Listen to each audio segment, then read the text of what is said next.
लो जनाब शाह साहब आ गए। अस्सलाम वालेकुम। वालेकुम सलाम ਕੀ ਹਾਲ ਹੈ ਤੁਹਾਡਾ? ਠੀਕ ਹੋ? ਕਰਮਜ਼ਾਲ ਪਾਕ ਦਾ ਅਲਹਮਦੁਲਿਲਾ ਸ਼ੁਕਰ ਅਲਹਮਦੁਲਿਲਾ ਤੇ ਕਿੱਧਰੋਂ ਆ ਰਹੇ ਹੋ ਇਸ ਵੇਲੇ? ਕੰਮ ਤੋਂ ਆ ਰਹੇ ਜੀ ਅੱਛਾ ਕੰਮ ਕਰਦੇ ਹੋ ਜੇ? ਹਾਂਜੀ ਅੱਲਾਹ ਦੇ ਫਜ਼ਲ ਨਾਲ ਬੜੀ ਹਿੰਮਤ ਜਨਾਬ, ਬੜੀ ਗੱਲ ਹੈ। ਅੱਲਾਹ ਦੇ ਫਜ਼ਲ ਨਾਲ ਕੰਮ ਕਰਨਾ ਮਾਲਕ ਦੀ ਜ਼ਾਤ ਪਾਕ ਉਹਦੀ ਸਿਹਤ ਰਹਿਮਤ ਹੈ ਮਾਲਕ ਦੀ ਬੇਸ਼ੱਕ ਉਹਦੀ ਰਹਿਮਤ ਫਜ਼ਲ ਨਾਲ ਕਰਨੇ ਆ ਕੰਮ ਬੇਸ਼ੱਕ। ਟੁਰਦੇ ਹੀ ਆਉਨੇ ਆ ਟੁਰਦੇ ਜਾਂਦੇ ਆ ਰਾਹ ਤੋਂ ਸਗੋਂ ਸੈਟ ਰਹਿੰਦੇ। ਹਰਣੀ ਆ ਗਿਆ ਕੰਮ ਹੁਣ। ਹਾਂਜੀ ਸਹੀ ਹੈ ਸੱਚੀ ਸਰਕਾਰ ਨਹੀਂ ਉਹਦੇ ਕੋਲ ਫੈਕਟਰੀ ਹੈ ਸਹੀ ਹੈ, ਉੱਥੋਂ ਆਉਣ ਡਏ ਆ ਭਾਜੀ ਬਹੁਤ ਅੱਛੀ ਗੱਲ। ਉਮਰ ਕਿੰਨੀ ਹੋ ਗਈ ਜੀ?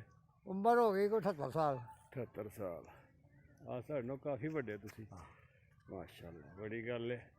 ਤੇ ਬੱਚੇ ਵੀ ਕੰਮ ਸ਼ਮ ਕਰਦੇ ਨੇ? ਹਾਂ ਸਾਰੇ ਘਰ ਦੇ ਅੱਲਾਹ ਦਾ ਹੁਕਮ ਨਾਲ ਤੇ ਕਿੰਨੇ ਕੁ ਬੰਦੇ ਲਾਏ ਜੇ?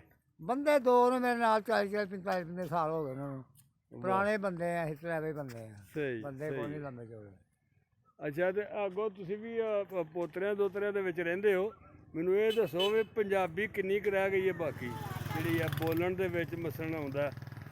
ਹਾਂਜੀ ਹਾਂਜੀ ਆ ਬੱਚੇ ਕੋ ਬੋਲਦੇ ਨੇ ਨਾ ਤੇ ਵਿੱਚ ਉਰਦੂ ਨਹੀਂ ਬਹੁਤਾ ਵਰਤਦੇ। ਬਹੁਤਾ ਇਸਤੇਮਾਲ ਫੌਜੀ ਸਾਹਿਬ ਜਿੰਦਾਬਾਦ। अस्सलाम वालेकुम बहुता उर्दू ही इस्तेमाल करते रहे ਸਹੀ ਹੈ। पंजाबी घट ही करते हैं ਤੇ ਇਸ ਤਰ੍ਹਾਂ ਤੇ ਪੰਜਾਬੀ ਸਾਡੀ ਮੁੱਕ मुक्क ਜਾਏਗੀ। जाएगी बिल्कुल मुक्कन ते आई पई मुक्की मुकाई ਅੱਗੇ ਬੱਚੇ ਨੂੰ ਚੰਦ ਬੂਟੀਆਂ ਤੇ ਨਾ ਪੁੱਛੇ ਨੂੰ ਕੋਈ ਨਹੀਂ ਆਉਂਦਾ, मैं ਪਤਾ किसी ਹੀ ਨੂੰ ਨਹੀਂ पता ਕੋਈ। नहीं करना केड़ी है कि जट मुंडा कल पुछ उथों दा पसूर वाल दा ते ओनू पुछया ते ओ आंदा जी मैनूं तो पता ही कोई नहीं खुरलियां केड़ियां हुंदियां ने फलाने शहर आंदा ढगे केड़े हुंदे ने ਅੱਛਾ ਮਲਕ ਸਾਹਿਬ, ਮੂਲੀ ਦੇ ਬੂਟੇ ਦੇ ਉੱਤੇ ਜਿਹੜਾ ਫੁੱਲ ਪੈਂਦੇ ਨੇ ਤੇ ਫਿਰ ਉਹ ਫਲੀਆਂ ਲੱਗਦੀਆਂ ਨੇ, ਹਾਂਜੀ ਉਹਨਾਂ ਨੂੰ ਅਸੀਂ ਆਪਣੇ ਜ਼ਮਾਨੇ 'ਚ ਪਕਾ ਕੇ ਖਾਂਦੇ ਹਾਂਡੀ 'ਚ। ਹਾਂਜੀ ਉਹਨੂੰ ਕੀ ਆਂਦੇ ਨੇ?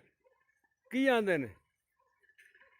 ਕੋਈ ਪਤਾ ਨਹੀਂ। ਸਾਡੇ ਤੋਂ ਪਿਛਲੀ ਨਸਲ ਜਿਹੜੀ मोंगरे ਉਹ ਮੋਂਗਰੇ ਹੋਰ ਚੀਜ਼ ਹੈ ਸਰ, ਉਹ ਮੂਲੀ ਦੇ ਉੱਤੇ ਨਹੀਂ ਲੱਗਦੇ। ਮੂਲੀ ਤੇ ਮੋਗਰਾ ਲੱਗਦਾ। ਮੋਂਗਰੇ ਤਾਂ ਅਗਲਾ ਦਾ ਬੂਟਾ ਜਨਾਬ। ਉਹ ਮੋਗਰਾ ਮੂਲੀ ਤੇ ਲੱਗਦਾ ਜਨਾਬ। ਨਹੀਂ ਨਹੀਂ ਨਹੀਂ ਹਾਂਜੀ हाँ जी ओ मोंगरे हुंदे ने ਹਾਂਜੀ बादशाह ਸਾਰੇ ਸਹੀ ਦੱਸਦੇ ਨੇ ਪਏ।